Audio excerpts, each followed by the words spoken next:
Loeva a 5 ans. Elle souffre d'un affaissement des muscles, une maladie provoquée par un médicament pris par sa mère pendant sa grossesse. Et Loeva n'est pas la seule. Dans son cas, 500 enfants au moins présenteraient des troubles dus à la prise de Dépakine. Les risques, les symptômes, ce qu'en disent les spécialistes. Dépakine, un nouveau scandale, reportage de Caroline Mier. Tous les jours, à la sortie de l'école, c'est le même rituel. Loeva, 5 ans, monte quelques marches, puis s'arrête.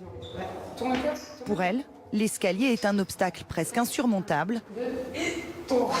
Sa maman Jennifer doit venir à la rescousse. Tous les jours, 3 étages, sans ascenseur.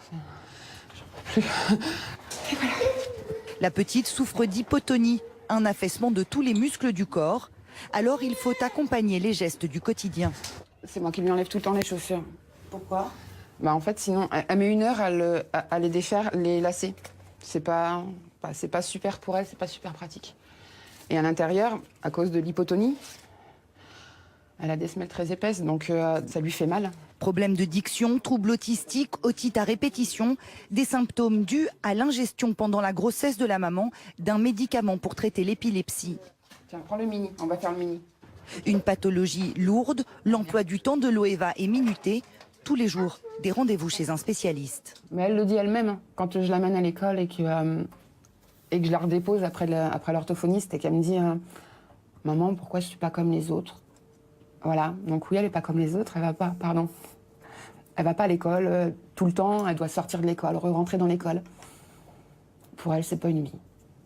Jennifer est à fleur de peau. Son gynécologue lui avait pourtant assuré qu'il n'y avait pas de problème.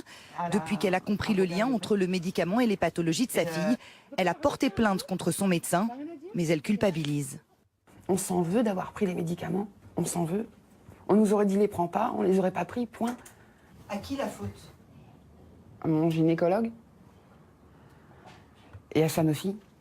Sanofi, le leader pharmaceutique français, a lancé la Dépakine dans les années 80, un médicament à base de valproate de sodium qui sert à soigner les troubles bipolaires et surtout l'épilepsie. Il est distribué dans le monde entier, mais au fil des années de commercialisation, la liste des effets secondaires s'allonge. La Dépakine aurait un impact sur les fœtus exposés aux médicaments. 10% développeraient des malformations.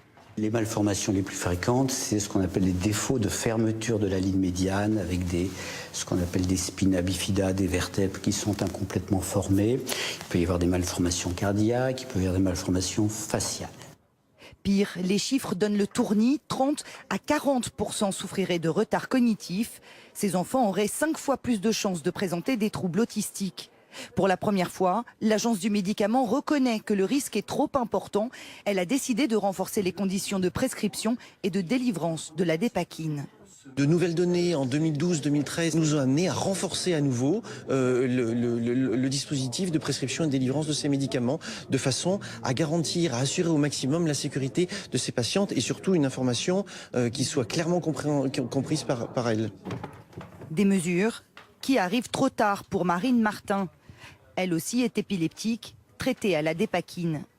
Ses 2 enfants présentent des troubles physiques et comportementaux, mais les médecins n'arrivaient pas à en expliquer la cause. Elle décide alors de chercher par elle-même. Donc un jour, j'ai tapé médicaments dangereux pour la grossesse.